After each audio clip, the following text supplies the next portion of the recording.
हम आज श्रील प्रभुपाद जी से रचित भगवद गीता यथा रूप में दूसरा अध्याय 26 श्लोक से चर्चा करने की कोशिश कर रहे हैं। इस श्लोक में अतश्चै अतश्चैन नित्य जातम नित्यां वा मनुष्ये मृतम तथापि त्वां महाबाहो नैनं शोचितुमर्हसि।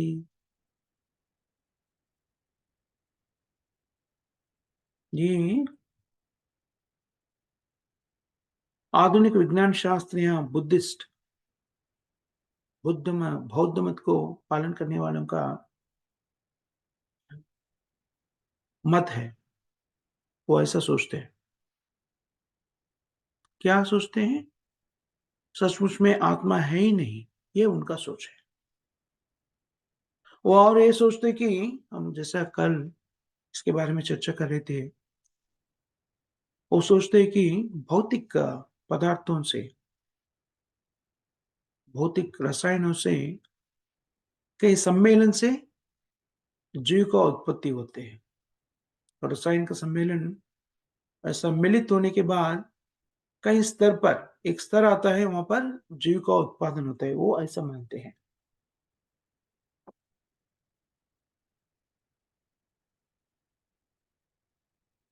तो अगर ये रसायनों का मिलन से बना हुआ है शरीर, और शरीर का समाप्ति होते ही रसायन भी नाश हो जाते हैं, ऐसा वो मानते हैं। और आत्मा बोल के कुछ है ही नहीं। ये आधुनिक विज्ञान शास्त्र और बुद्ध फिलॉसफी, बुद्ध तत्व, बौद्ध तत्व भी यही बात बोलते हैं। वो उनका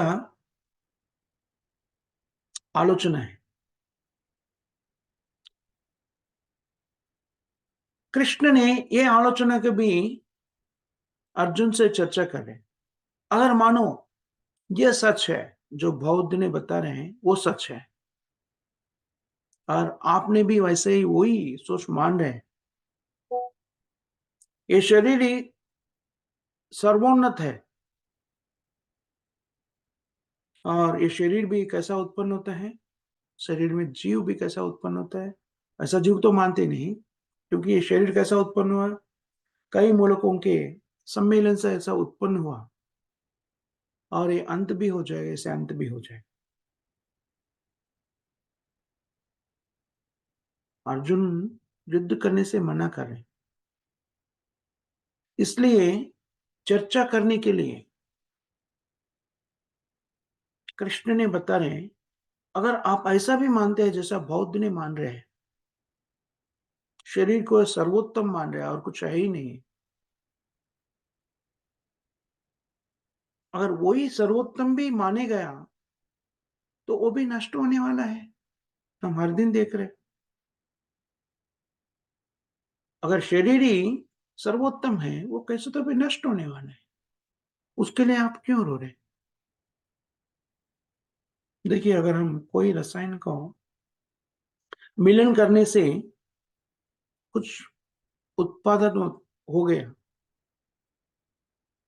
और उसे नष्ट करने से, देखिए एक शीशा में केमिकल है, रसायन है, हाथ से गिर गया, कुछ हो गया, वो ध्वंस हो गया, नष्ट हो गया, कोई रोता है क्या उसके लिए? ठीक है भाई, गया, अभी जो काम करने की था वो कर नहीं पाया, कल जाके दूसरा बाटी लेके आते हैं, दूसरा शीशा लेके आते हैं। ये केवल चर्चा करने के लिए आर्गुमेंट से बोलते हैं ना, जैसा तर्क के लिए कृष्ण ने बताया। सचमुच में तो वो सही नहीं है। अगर आपने समझते कि, और कोई समझते कि रसायन से, कई रसायन से मिलन करने से जीव को उत्पन्न हुआ। प्रभा जी ने कई बार पूछते, अगर आधुनिक विज्ञान शास्त्र इतना से ये बात बोलते हैं, अगर आप समझते हैं कि रसायनों का मिलन से जीव को उत्पन्न हुआ है, तो आप क्यों नहीं बनाते? एक जीव को क्यों नहीं बनाते लेबोरेटरी में? जो भी आपने शरीर में देख रहे हैं, वो सब रसायन आपके पास है, और सबके बारे में आपको ज्ञान भी है। वो रसायन तो मिलता है, तो पूरा रसायन लाके वो मिला के देखिए अगर आप कोई जीव को उत्पादन कर सकते क्या? अरे मनुष्य को छोड़ो, छोटा-सा कीड़ा को बनाइए, चींटी को बनाइए बस, जो चल रहे जीवन का जैसा हम हर दिन देखते हैं चींटियों को ऐसा। शास्त्र का अर्थ है, साइंस का अर्थ क्या है? वो देखते हैं, ऑब्जर्व करते हैं, वो ग्रहण करते हैं, उसे प्रयोग के रूप में निर्धारण करते हैं।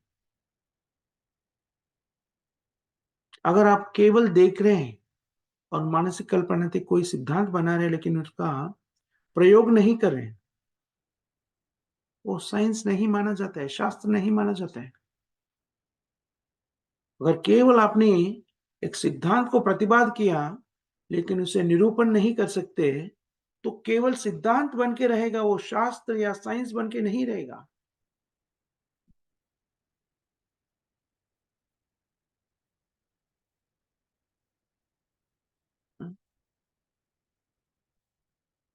अब तक इतना सालों में कोई भी शास्त्रवेत्ता, कोई भी साइंटिस्ट एक जीव को भी नहीं बनाया, कई सिद्धांत को प्रकट किया है। भौतिक रसायनों का मिलन से जीव का उत्पत्ति नहीं किया गया है अभी तक। कोई भी कर नहीं सकते। जातस्य ही ध्रुवं मृत्यु, ध्रुवं जन्म मृतस्य च, तस्माद् अपरिहार्यन्ते न त्वं शोचितुमर्हसि। जातस्य ही ध्रुवं मृत्यु, जन्म मृत्यु बंधन का, जन्म मृत्यु चक्र का तो सिलसिला हम देखते रहते हैं, चलते रहते हैं। जो व्यक्ति जन्म लेते हैं वो मरते हैं, और जो मरते हैं फिर वो जन्म लेना पड़ते हैं, दूसरा शरीर को लेना पड़ते हैं। जो जन्म और मृत्यु जो होते रहते हैं, ये सिलसिला आज नहीं, चलते जा रहे, चलते जा रहे। इसके बारे में सोचकर अपना कर्तव्य का पालन नहीं करने का वो मूर्खता माना जाता है।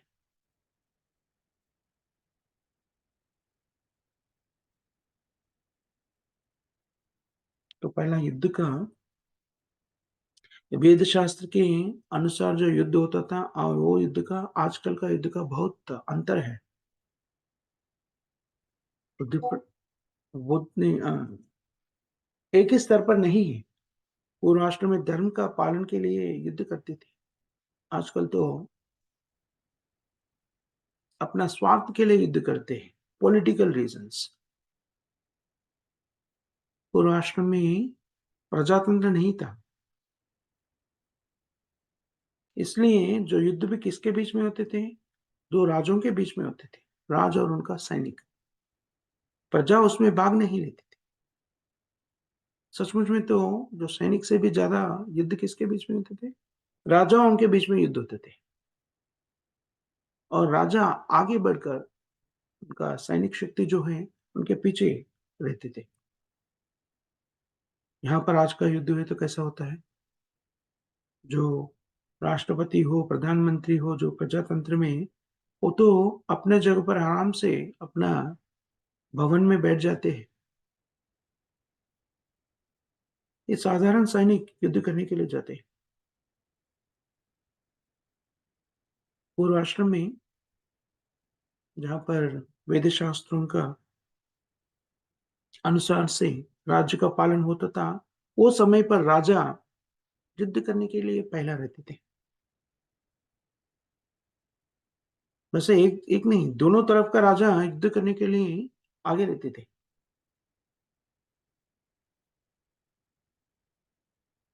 ये तो उनका कर्तव्य होता था युद्ध करने का।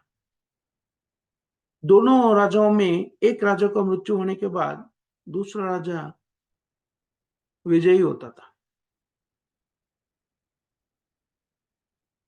तभी एक राजा, दोनों में एक राजा को मृत्यु प्राप्त हो गया तो युद्ध समाप्त होता था। ऐसा नहीं कि आजकल राजा मंत्री अपना भवन में आराम से बैठ जाते हैं, तो सामान्य सैनिक जाके युद्ध करते हैं। आजकल तो इसीलिए दोनों राजा इधर स्वस्थ अपना भवन में रहते हैं, दूसरी तरफ का राजा भी, दोनों सैनिक युद्ध करते हैं, इसीलिए सालों साल युद्ध चलते रहते, चलते रहते, चलते रहते।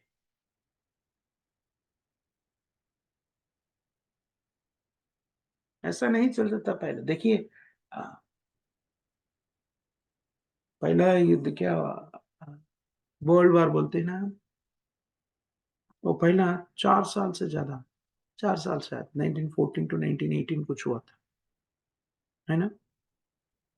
और उसके बाद दूसरा टाइम भी युद्ध हुआ ना, कभी था 19 समवेयर 40s में हुआ था ना सेकंड वर्ल्ड वॉर। सालों साल चल रहा था युद्ध। आजकल का व्यक्ति युद्ध को ऐसा बढ़ा दे क्योंकि दोनों राजा अपने-अपने स्तर पर आराम से बैठा हुआ है, इसलिए ऐसा युद्ध चलता है। अगर दोनों राजा युद्ध में जाते हैं, दोनों के बीच में युद्ध होता है और निर्णायक युद्ध ये माना जाता है कि दोनों में एक मर जाते हैं और एक विजय का प्राप्ति करते हैं। दोनों राजा एक देश का प्रतिनिधित्व एक राजा करते हैं, दूसरा देश का दूसरा राजा। दोनों तो मुखिया हैं। दोनों में एक मर गया तो युद्ध का निर्णायक हो गया। इसलिए कृष्ण अर्जुन से बता रहे, अगर आपका पितामह दूसरे प्रत्यर्थी वर्ग से युद्ध कर रहे हैं, वो मृत्यु प्राप्त करते हैं, उसके लिए रोने का क्या आवश्यकता है? वो तो उनका शरीर तो वृद्ध हो गया। सचमुच में अगर उनका मृत्यु हो गया का मतलब उनको नया शरीर मिलेगा। इसलिए ये सोचकर तुझे एक्चुअली ये सचमुच में तुझे आनंद का प्राप्ति होना चाहिए कि क्योंकि उनका वृद्ध शरीर से एक नया शरीर मिल रहा है। जातस्य ध्रुवो मृत्यु ध्रुवं जन्म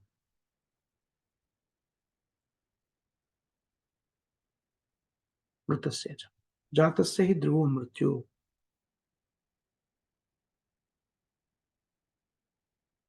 सब लोग जो ये धरित्री में जो भी जन्म लेता है, वो सब जीव मर जाते हैं। और आज या कल सब लोग तो मरना ही है। आज कल में तो 50 साल के बाद और 100 साल के बाद जो भी, लेकिन एक दिन तो मरना ही है। इसलिए ये जो वैसे तो भी होने ही वाला है, मृत्यु तो आने ही वाला है। इसके लिए सोचकर आपने आपका कर्तव्य का पालन नहीं कर रहे। आप तो क्षत्रिय हैं। तुम्हारा कर्तव्य क्या है? युद्ध करना तुम्हारा कर्तव्य है। मृत्यु से क्यों डर रहे हो? दूसरों का वध करने से आप क्यों चिंता कर रहे हो?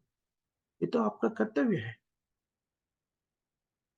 अव्यक्तादीनि भूतानि व्यक्तमाद्यानि भारत अव्यक्तानि धनान्येव तत्र का परिदेवना। ये शरीर पहला नहीं था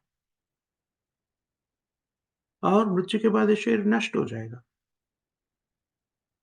ये शरीर तो प्रकट हुआ और अप्रकटित हो जाएगा।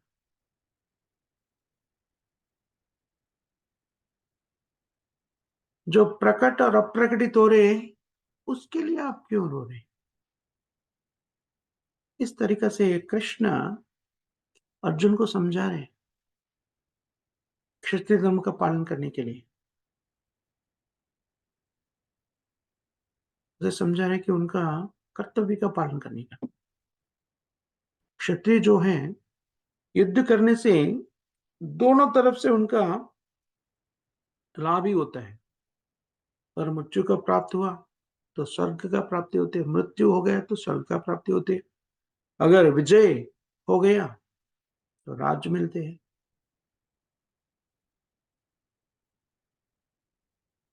जो धर्म युद्ध में क्षत्रिय धर्म का पालन करते हैं, युद्ध जो भी करते हैं, उसमें जो भी मृत्यु होते हैं, जो व्यक्ति शत्रु को मृत्युदंड देते हैं, वध करते हैं, उसका पाप नहीं लगते उन्हें, क्योंकि वो अपना कर्तव्य का पालन कर रहे हैं। जैसा यज्ञ करते हैं, प्रामाणिक तरीका से यज्ञ करते हैं, पूर्ण वैदिक नियमों का पालन करते हुए यज्ञ तो भी करते हैं। उसमें कई बार ऐसा होता है कि जंतु का बलि देते हैं। वो मृत्यु पर ब्राह्मण को कुछ पाप नहीं लगता। वो जीव का मृत्यु हो गया इसलिए पाप नहीं। शास्त्रों के आधार पर, शास्त्र के अनुसार वो कार्य किया है, उनका कर्तव्य है। इसलिए वो वध को साधारण मृत्यु नहीं कहा जा सकते हैं। अव्यक्ता निधनेव तत्र का परि। ये शरीर पहले नहीं थे, प्रकट हुआ और फिर नष्ट हो जाएगा। इसके लिए जो बीच में थोड़े दिन रहने वाले शरीर के लिए क्यों आप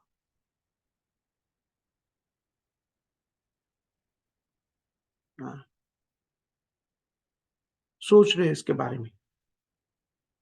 देखिए, भौतिक जीवन में हम देखते हैं, जो वैद्य रहते हैं, वो रोगी को कुछ शस्त्र चिकित्सा करते हैं। कभी-कभी शस्त्र चिकित्सा करते समय पर रोगी शरीर को त्याग कर देते हैं, उनको मृत्यु को प्राप्ति होती है। अगर वैद्य ने अपना कार्य पूर्ण तरीके से किया, उनका कोई भी दोष नहीं है, तो अगर व्यक्ति मर जाता है, रोगी मर जाता है, तो वैद्य को कुछ नहीं करते हैं, कोई कुछ नहीं बोलते क्योंकि वो उनका कर्तव्य का पालन किया है, तो वो दोषी नहीं माना जा सकता। वैसे ही कर्तव्य पालन करने में क्षत्रिय का कर्तव्य है युद्ध करना। युद्ध में तो लोग तो मरेगा ही, जीव तो मरेगा ही। अगर कर्तव्य पालन के निष्ठा से वो युद्ध कर रहे तो उसका पाप पुण्य नहीं लगता।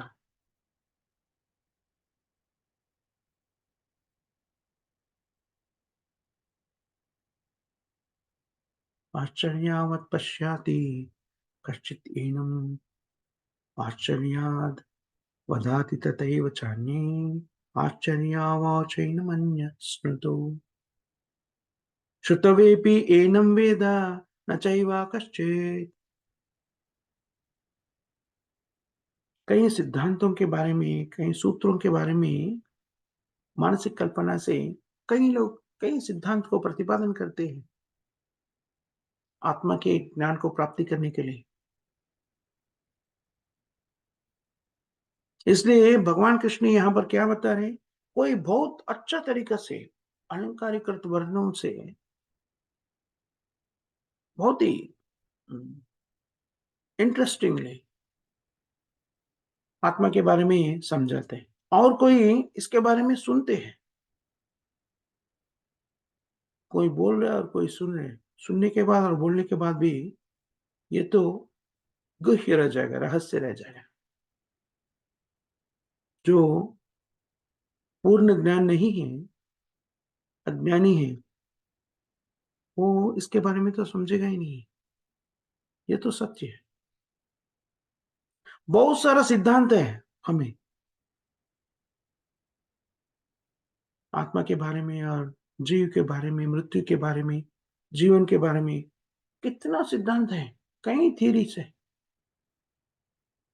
इसलिए हमें कौन-सा सिद्धांत को स्वीकार करना चाहिए? सत्य को हम प्रामाणिक रूप से स्वीकार करना चाहिए। इसके बारे में सिद्धांत को अपना मन से, मानसिक कल्पना से प्रकट करके समझने की कोशिश करें तो कोई भी निर्णय नहीं ले सकते हम। हमें बहुत अच्छा तरीके के तार्किक हो सकते हैं। तर्क में आपको बहुत बड़ा ज्ञान हो सकता है। और मेरे से अच्छा और किसी को रहेगा तर्क में ज्ञान, वो आके मुझे हराएगा। और दूसरे आदमी को जो मुझे हराए हैं, उनसे भी अच्छा ज्ञान होगा, वो आके इनको हराएगा। सो सारांश किधर मिलेगा हमें? एक तार्किक को दूसरा तार्किक हराते जाते।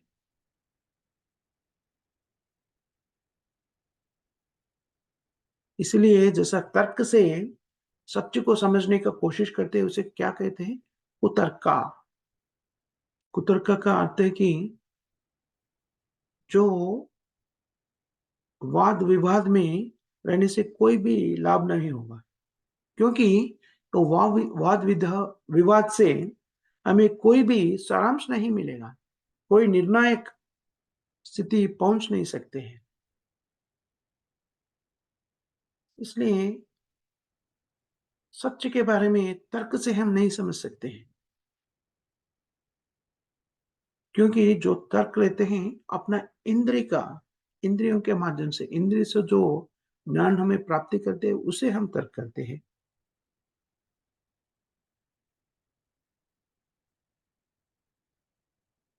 अचिंत्यकाये भावाना तमस्तर्केन योजयेत। जो हमारा बुद्धि के स्तर पर समझ नहीं पाते हैं, उस वो चीज़ को हम तर्क के मार्ग से समझने का कोशिश नहीं करना चाहिए। क्योंकि जो बुद्धि के माध्यम से परे हैं, वो तर्क से हम समझ नहीं पाते। उससे समय बर्बाद होता है लेकिन और कुछ नहीं। क्योंकि तर्क के बारे में कौन-सा तर्क सही है, कौन-सा तर्क सही नहीं है, उसका निर्धारण कौन करेगा? आधुनिक शास्त्रवेत्ता जो रहते हैं, श्रील प्रभुपाद जी ने इसके बारे में कई बार बोलते हैं। तो तभी लिखते हैं, सिद्धांत को प्रतिपादन करते हैं, मेरे ख्याल से शायद ऐसा होगा।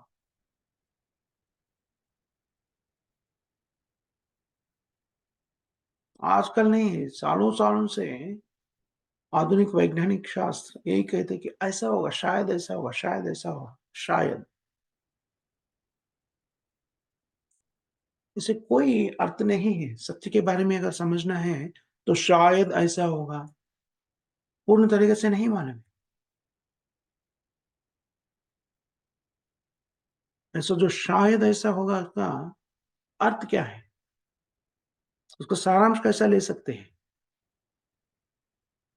जो सत्य रहते हैं और अफ़र्मेटिवली रहते हैं, बोले तो पूर्ण तरीके से रहते हैं, वैसा है। ऐसा नहीं कि शायद होगा, नहीं, वो सच नहीं माना जा सकता है।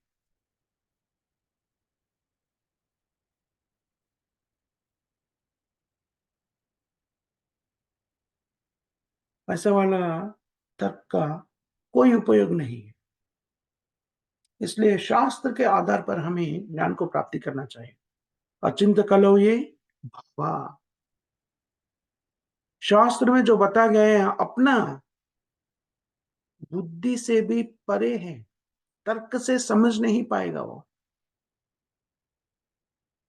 अपना इंद्रियों के तर्क से, इंद्रियों से नहीं समझना। इसलिए हमें तर्क से या अपना इंद्रियों से समझने का कोशिश नहीं करना चाहिए। फिर कैसा समझना चाहिए? एक ज्ञान को ऐसा प्राप्त करना चाहिए जो व्यक्ति उसे समझ आए। जैसे हमने आत्मा के बारे में कैसा ज्ञान स्वीकार कर रहे हैं? प्रयोग करके, एक्सपेरिमेंट करके नहीं।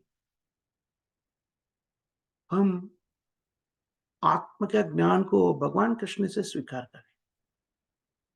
भगवान कृष्ण जो हैं, वो प्रामाणिक हैं। आरंभ में कृष्ण बताते हैं, ये अध्याय में 13वां श्लोक में हम पढ़े थे, देहिनोऽस्मिन् यदा देहे कौमारं यौवनं च। ये कृष्ण ने बताया। इसके बारे में हम सोच सकते हैं। अगर इसके बारे में हम सही तरीके से सोच लिया, तो हमें ये निर्धारण होता है कि दूसरे वेद शास्त्रों में बताया गया स्थिति को हम निर्धारित करते हैं। यस्य देवे परा भक्तिर्, यथा देवे तथा गुरौ, तस्यैते कथयत्ये क्या है? तस्यैते कथयत्येऽर्थं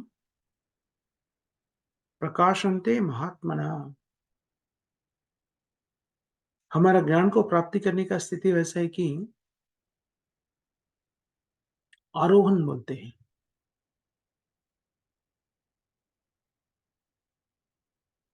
अवरोहन, अवरोहन ना? डिसेंडिंग को क्या बोलते हैं? अवरोहन है ना? आरोहण मीन्स ऊपर जाने का, नीचे आने का क्या बोलते हैं? अवरोहन। अवरोहण प्रभु, हाँ, अवरोहण। अवरोह। हमारे ज्ञान को प्राप्ति करने का स्थिति क्या? अवरोह स्थिति में प्राप्ति करते, आरोह स्थिति में नहीं। इसमें मैथमेटिक्स में ये लॉजिक को क्या बोलते हैं? इंडक्टिव और डिडक्टिव बोलते हैं ना? वेद शास्त्रों का तर्क को या वेद शास्त्र में जो बताया गया है ज्ञान को यथारूप में हम स्वीकार करते हैं। इसलिए हमें वो समझने के लिए बहुत सारा कष्ट लेने का जरूरत नहीं है।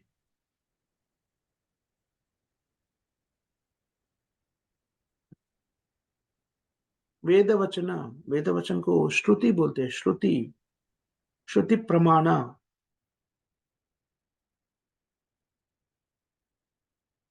हम सत्य को निर्धारित कैसे करते हैं? भौतिक रूप में से एक है अ, अपना अनुभव से, इंद्रियों से जो अनुभव करते हैं उसे हम ज्ञान को प्राप्ति करते हैं और निर्धारण करने के लिए उसे उपयोग करते हैं। और दूसरा उपयोग, दूसरा निर्धारण कैसा हो सकता है? उनका प्रामाणिकता हम वेदों से लेते हैं। और तीसरा प्रामाणिकता अ, पुराण या इतिहास, ऐतिह्य, प्रत्यक्ष, ऐतिह्य, श्रुति। इतिहास के रूप में, इतिहास में जो बताया गया है उसे प्रमाण से ले सकते हैं, और श्रुति वेदों के प्रमाण से ले सकते हैं। और दूसरा है ज्ञान को प्राप्ति करने का अपना प्रत्यक्ष अनुभव से। प्रामाणिकता को निर्धारित करने का तीन तरीका है: प्रत्यक्ष, ऐतिहासिक और श्रुति। प्रत्यक्ष और ऐतिहासिक उसे छोड़कर श्रुति पुराणों से हमें पूर्ण तरीका से निर्धारण कर सकते हैं। वैदिक ज्ञान को प्राप्ति करने का एकमात्र तरीका है कि श्रुति, श्रुति प्रमाणा कहते हैं उसे।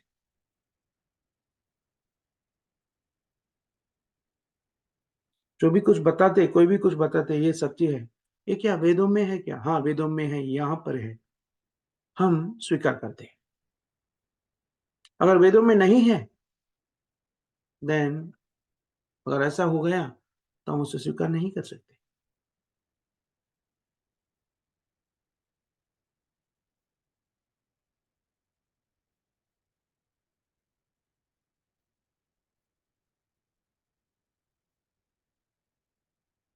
कोई भगवत गीता को भगवान कृष्ण ने स्वयं प्रकट किया है, लेकिन ऐसा भी लोग रहते हैं भौतिक जीवन में, हम देखते हैं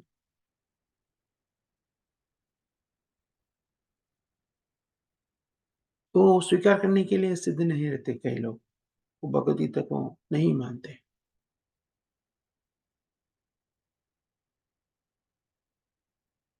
वेदवाद रथा बोलते हैं वो लोग। वो लोग भगवत गीता वेदों का भाग नहीं मानते हैं, वो वेद नहीं मानते। वेद ज्ञान के आधार पर वो चर्चा करने के लिए, तर्क करने के लिए अपना समय बर्बाद करते हैं। वेद ज्ञान को हमारा तर्क से नहीं, वेद ज्ञान को अपना गुरु से स्वीकार करना चाहिए। वो वेद नियम है। वेद शास्त्रों में खुद बताया गया है कि ये शास्त्र को, एक ज्ञान को हम गुरु के माध्यम से स्वीकार करना चाहिए। तद्विज्ञानार्थम सगुरुमेव अभिगच्छते। वेद ज्ञान को प्राप्ति करने के लिए हमें गुरु को स्वीकार करना चाहिए, नहीं तो हमें समझ में नहीं आएगा।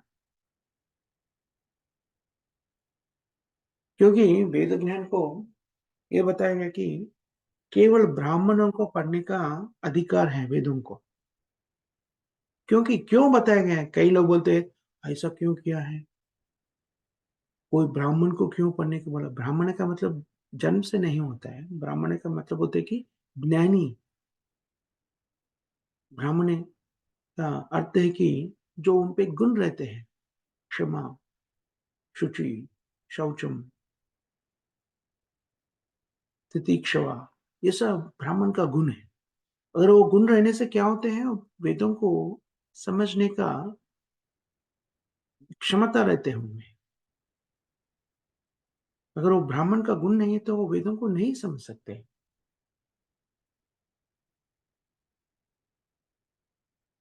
इसलिए वेदों को समझने के लिए आध्यात्मिक गुरु का आवश्यकता है। नहीं तो वेदों को अपने आप समझने में समझ नहीं समझ नहीं पाते हैं।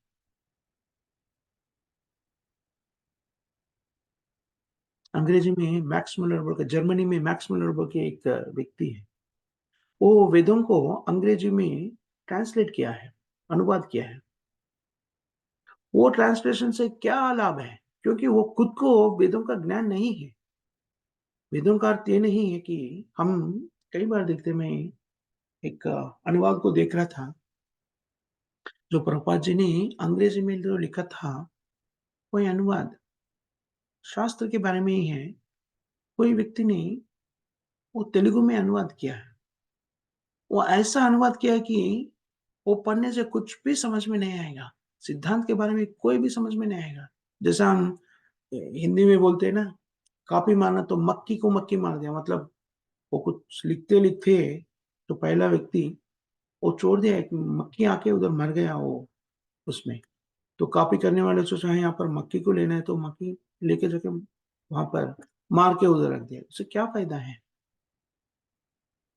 जैसे मार्क्स मुलर जैसा जर्मनी व्यक्ति वेदों का अंग्रेजी में ट्रांसलेट किया है, लेकिन उनको खुद को नहीं मालूम तो क्या वो बताएगा? तद्विज्ञान तद्विज्ञानार्थम सगुरुमेव अभिगच्छेत। मुंडकोपनिषद में बताया अभिगच्छेत। ये होना ही चाहिए। क्या होना चाहिए? गुरु का प्रस्तुति, गुरु के माध्यम से ही वेदों का अध्ययन करना चाहिए।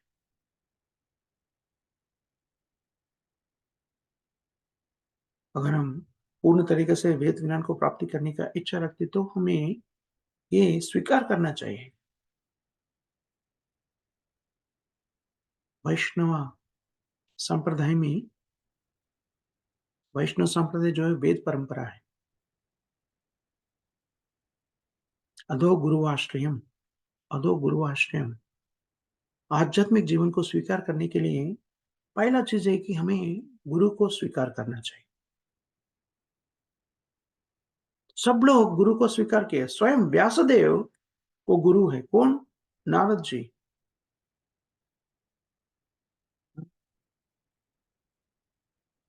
हम भगवत गीता, भागवतम जो भी अध्ययन कर रहे हैं, ये व्यासदेव ने प्रकट किए सो है ज्ञान है।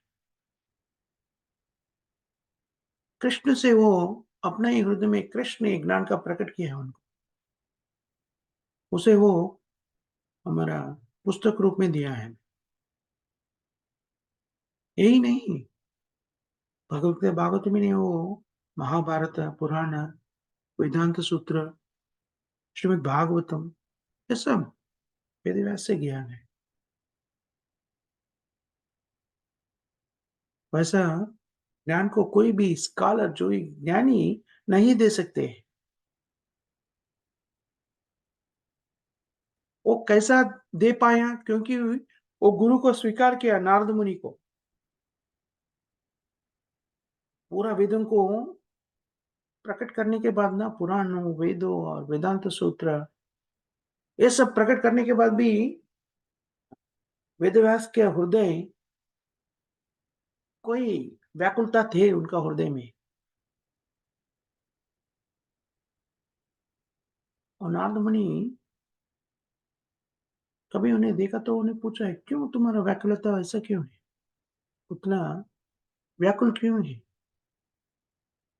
तो व्यास महामुनि बोलते हैं, मैं इतना पूरा पुस्तक रूप में दे दिया, पूरा वेदों को दिया है, लेकिन मेरा हृदय में आनंद का प्राप्ति नहीं हो रहा है, इसलिए मैं व्याकुल हूँ। मुझे समझ में भी नहीं आ रहा कि क्यों आनंद का प्राप्ति नहीं हो रही मुझे। और वो पूछते हैं नारद मुनि से, आप तो मेरा गुरु है, आपको तो पूरा ज्ञान है, सब सब चीजों के बारे में ज्ञान है, तो कृपया मुझे बताइए, मुझे आनंद का प्राप्ति क्यों नहीं हो रही? नारद ने बताते कि तुमने बहुत सारा वेदों को पुस्तक रूप में दिया है, लेकिन वेद ज्ञान जो दिया गया है वो शरीर के और इंद्रियों के बारे में, शरीर के बारे में और मन के बारे में ज्ञान दिया है, लेकिन भगवान के बारे में आपने कुछ भी नहीं बताया ठीक तरीका से, प्रत्यक्ष रूप में। इसलिए आप भगवान के बारे में, कृष्ण के बारे में ज्ञान को प्रकट कर दीजिए, तो आपका हृदय आनंद हो जाएगा, आपका हृदय में आनंद का अनुभूति मिलेगा। यह सूचना लेने के बाद व्यासदेव ने श्रीमद् भागवतम को प्रकट किया है। वैसे ही भागवतम का प्रकट हो गया। वेदांत सूत्रों का सारांश श्रीमद् भागवतम माने जाते हैं। वेदांत सूत्र के वेदांत सूत्रों से ही भागवतम का आरंभ होते हैं। जन्मादि से यतः श्रीमद् भागवतम का आरंभ है, वेदांत सूत्र का आरंभ है। अतः तो ब्रह्म जिज्ञासा, जीवस्य तत्व जिज्ञासा। मानव जीवन इसीलिए दिया गया है, सत्य को समझने के लिए मानव जीवन को दिया गया। मानव जीवन का एकमात्र लक्ष्य कि सत्य का समझना, मैं कौन हूं और मैं किधर से आया हूं, भगवान कौन है, मेरा और भगवान के बीच में क्या संबंध है, ये समझना ही मानव जीवन का एकमात्र लक्ष्य है। ये ज्ञान को हम वेदों से प्राप्त हो सकते हैं, इसीलिए वो श्रुति परंपरा, प्रामाणिक परंपरा, वेद ज्ञान को स्वीकार करना एक प्रामाणिक परंपरा से होना चाहिए। व्यासदेव ने एक ज्ञान को नारद से सुना है, उनका गुरु। नारद प्रामाणिक है, क्यों? वो ब्रह्मा जी से सुना है और ब्रह्मा ने भगवान कृष्ण से सुना है। तेने ब्रह्म हृदय कवयो, ये परंपरा, परंपरागत ज्ञान को स्वीकार करने का स्थिति है। प्रामाणिक आचार्यों का परंपरा के माध्यम से हमें वेद शास्त्र का ज्ञान को स्वीकार करना चाहिए। यहाँ पर प्रामाणिक तरीका से 4 परंपरा है। रामानुज संप्रदाय, 4 संप्रदाय बोलते हैं परंपराओं को। वो प्रामाणिक संप्रदाय 4 है। रामानुज संप्रदाय, ब्रह्म संप्रदाय, हम्म, ब्रह्म मध्य गौड़ीय संप्रदाय बोलते हैं, रुद्र संप्रदाय और कुमार संप्रदाय, 4 संप्रदाय। रामानुज संप्रदाय को श्री संप्रदाय भी बोलते हैं। श्री लक्ष्मी देवी से उत्पन्न हो, श्री संप्रदाय, रुद्र संप्रदाय, कुमार संप्रदाय और ब्रह्म मध्य गौड़ीय संप्रदाय। हम जो अध्ययन कर रहे हैं, अचिंत्य भेदा भेद तत्व जो है, एक गौड़ीय संप्रदाय है, ब्रह्म मध्य गौड़ीय संप्रदाय। संप्रदाय के आचार्यों से, जो आचार्य प्रामाणिक आचार्य हैं, उनसे हमें उनके माध्यम से ज्ञान को प्राप्ति करना चाहिए। भगवद गीता में कृष्ण ने बताते हैं कि एवं परंपरा प्राप्तिम इमाम इमाम विवस्वते योगम प्रोक्तावम अहम अव्यया विवस्वान मन्ववे प्रभवा मनुर इक्ष्वाकुवे ब्रुवात। ये परंपरा के रूप में एक ज्ञान का प्राप्ति भगवद गीता भी ये परंपरा के रूप में परंपरा में दिया गया है। लेकिन ये परंपरा किससे शुरू हो रहे हैं? भगवान कृष्ण से शुरू हो रहे हैं। लेकिन ये परंपरा जो है पहला कृष्ण ने बता रहे एक ज्ञान को अर्जुन में पहला विवस्वान को दिया, सूर्य भगवान को दिया था। ये परंपरा चल रहे थे, बीच में उसे क्लेश ग्लानि कोई विपत्ति से वो नष्ट हो गया, तो परंपरा का नष्ट हो गया। इसीलिए मैं फिर वापस तुझे दोहरा रहा हूं।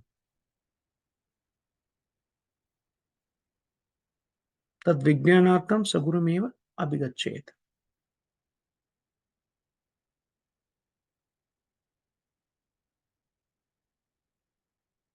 अगर गुरु के माध्यम से हमको ज्ञान को प्राप्ति करते हैं, तभी हम शास्त्र के बारे में समझ सकते हैं। तामसु तर्केण योजयेत। तर्क से हम नहीं समझ सकते, तो कैसे समझना? तद विज्ञानार्थम सगुरुमेव अभिगच्छेत।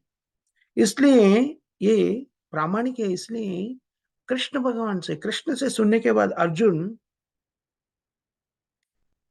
स्वीकार कर लिया। शिष्यतेहम स्वादिमां प्रपन्नम, शिष्यतेहम स्वादिमां प्रपन्नम कार्पण्य दोषो भगता स्वभावत। अर्जुन तभी बोलते हैं, मैं समझ सकता हूं, मैं क्षत्रिय हूं, ये मेरा कर्तव्य है कि युद्ध करना मेरा कर्तव्य है। लेकिन मेरा पितामह के सामने, अपना परिवार के सामने, परिवार को वध करने के लिए मैं सिद्ध नहीं हूं, इसलिए युद्ध नहीं करना चाहता था। इसलिए मेरा स्थिति क्या था? कार्पण्य दोष। कार्पण्य दोष का अर्थ क्या है? मेरा कर्तव्य से मैं विमुख हो जाते तो कार्पण्य दोष कह जाते हैं। मेरा कर्तव्य का पालन नहीं कर पा रहा हूं कृष्णा, इसलिए मैं आपको शरणागति में, शरण में आ जाता हूं। तभी हम समझ नहीं पाते, क्या करने का निर्णय नहीं ले सकते, तो तभी हम गुरु को स्वीकार करना चाहिए। हमका ज्ञान नहीं होते, हमें समझ में नहीं आते धर्म क्या है अधर्म क्या है, समझ में नहीं, तो हम गुरु का आश्रय लेना चाहिए। ये वैदिक विधि है। गुरु का आश्रय लेने से हमें ज्ञान का प्राप्ति होते हैं। सनातन गोस्वामी जो है वो चैतन्य महाप्रभु का शिष्य है, डायरेक्ट प्रत्यक्ष शिष्य है।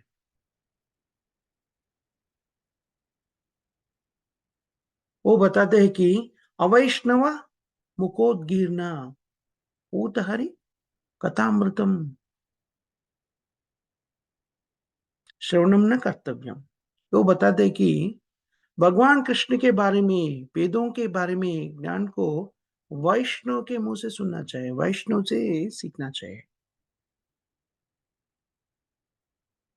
जो वैष्णव नहीं है, उनसे भगवान का ज्ञान को प्राप्त करने के लिए कोशिश भी नहीं करना। क्यों? जो भगवान का भक्त नहीं है, वैष्णव नहीं है, वो वेद ज्ञान को समझ नहीं पाते और अपना मानसिक कल्पना से वेद ज्ञान को हमें प्रकट करने की कोशिश करते हैं। उसे कोई भी लाभ नहीं होगा। श्रीला चैतन्य महाप्रभु कहते हैं, जो वैष्णव नहीं और मायावादी है, वो मायावादी से सुनने से भागवती है, भगवत गीता ही हम अगर मायावादी से सुनते हैं, निराकारवादी से सुनते हैं, तो कोई बोल सकते हैं वो भी भगवान कृष्ण के बारे में बात कर रहे हैं, लेकिन वो कैसा हो जाते बोलते हैं चैतन्य महाप्रभु ने, जो दूध है हमें शक्ति देते हैं, तंदुरुस्त होने के लिए शक्ति देते हैं हमें, तंदुरुस्त रखते हैं। लेकिन वही दूध सांप में मुँह लगाया हो दूध पे, तो क्या हो जाता है? वो विष हो जाते हैं। वो पीने से दूध जैसा ही दिख रहे हैं, वो पीने से क्या होता है? हमारी मृत्यु होता है। जैसे ही जो निराकारवादी रहते हैं, उनसे हम भगवान कृष्ण के बारे में ज्ञान लेने की कोशिश करें तो हमें क्या होता है? हमारा मृत्यु होते है, आत्महत्या, आत्मा का ज्ञान नष्ट हो जाते हैं। इसलिए श्रील चैतन्य महाप्रभु कहते हैं, हमें अप्रामाणिक रूप से ज्ञान को स्वीकार नहीं करना चाहिए और निराकारवादी से तो बिल्कुल नहीं। और भौतिक जगत में हम देखते हैं, जो भी आध्यात्मिक स्थिति में रहते हैं, 2 तरीका के रहते हैं। एक है निराकारवादी और दूसरा भक्त। अगर जो वैष्णव नहीं है, भक्त नहीं है, वो सचमुच में निराकारवादी ही हो सकते हैं, शून्यवादी या निराकारवादी। इसलिए हमें केवल वेद शास्त्रों के ज्ञान को वैष्णव से स्वीकार करना चाहिए, जो भक्त है उनसे स्वीकार करना चाहिए। हम ये वैदिक ज्ञान को कहाँ से स्वीकार कर रहे हैं अभी? श्रील प्रभुपाद जी से स्वीकार कर रहे हैं। प्रभुपाद जी का ग्रंथों को अध्ययन करके हम वैदिक ज्ञान को प्राप्ति कर रहे हैं। इसलिए हम जो माध्यम से ज्ञान को प्राप्ति कर रहे हैं, वो प्रामाणिक है, क्योंकि प्रभुपाद जी ने विशुद्ध भक्त है और प्रामाणिक है। अगर उनका गुरु देखते हैं भक्तिसिद्धांत सरस्वती गोस्वामी और उनका गुरु के बारे में देखते हैं गुरु गौरकिशोर दास बाबा जी महाराज और उनका गुरु के बारे में देखते हैं भक्ति विनोद ठाकुर और उनका गुरु जगन्नाथ दास बाबा जी महाराज, जगन्नाथ दास बाबा जी महाराज और उनका गुरु नरोत्तम दास ठाकुर। ऐसा देखे जाते तो हमें ये परंपरा कहाँ तक जाते हैं? भगवान कृष्ण के पास जाते हैं। मतलब जो ज्ञान हमें प्राप्ति कर रहे हो प्रामाणिक है, जैसा भगवान कृष्ण ने जिया है, यथारूप में हमें इसका ज्ञान को प्राप्ति करें। ये माध्यम से अगर हम अ, वैदिक ज्ञान को प्राप्त करते हैं, तो हम भौतिक जीवन से मुक्त हो सकते हैं और अपना स्थिति और भगवान की स्थिति को समझ सकते हैं। भगवान वैदिक ज्ञान का पूर्ण अधिकारी है भगवान कृष्ण। अहम सर्वस्य प्रभुः मत्तः सर्वः प्रवर्तते इति मत्वा भजन्ते मां मुदा भावा समन्वितः। कर भगवान कृष्ण के बारे में जो भक्ति करते हैं, उससे हमें भगवान के बारे में ज्ञान मिलते हैं।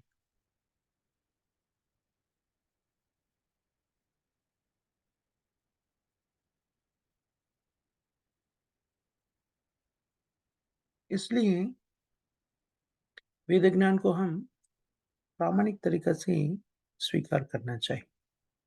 तभी हम भौतिक जीवन से मुक्त हो सकते हैं।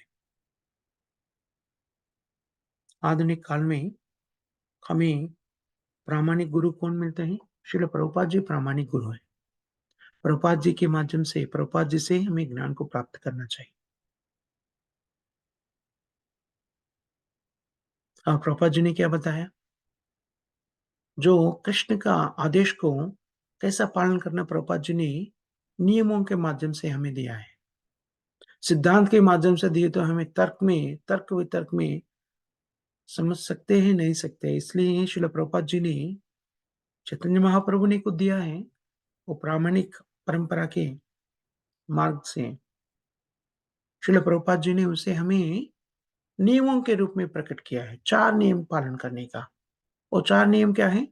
हर दिन हरे कृष्ण महामंत्र का जाप करना, कम से कम 16 माला। हरे कृष्ण, कृष्ण कृष्ण हरे हरे, हरे राम, राम राम हरे हरे। ये मंत्र को 108 बार जाप किया तो 1 माला बन जाते हैं। वैसा कम से कम 16 माला जाप करना चाहिए।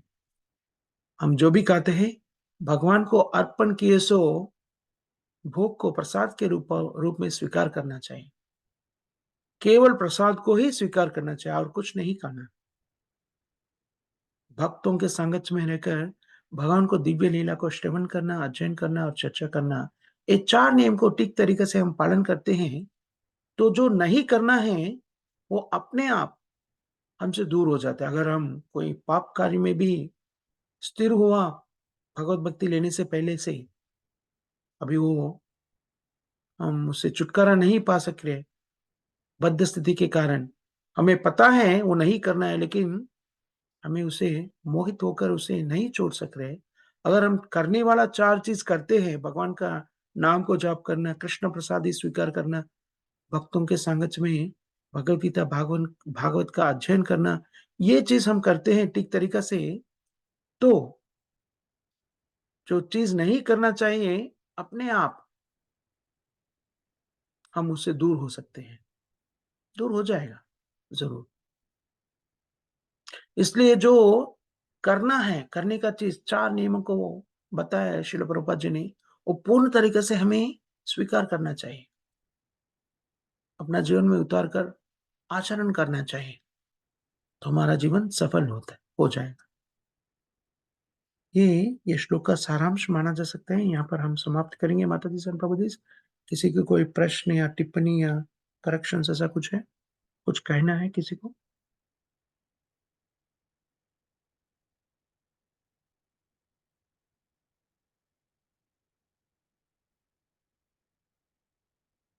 किसी को कोई प्रश्न नहीं तो हम यहाँ पर समाप्त करेंगे। जगद्गुरु श्रील प्रभुपाद की जय जय। हरिनाम संकीर्तन की जय। जय नामाचार्य हरिदास ठाकुर की जय। जय सामवेद भक्त वृंद की जय। जय कंतरा श्रीमद् भागवतम की जय। जय। बहुत बहुत धन्यवाद माता जी सन प्रभु जी, श्रील प्रभुपाद जी के भगवद गीता से चर्चा करने की मौका दिया आप सब लोग। बहुत बहुत धन्यवाद आपको। हरे कृष्ण। कृष्ण प्रभु। हरि हरि बोल माता जी सन प्रभु।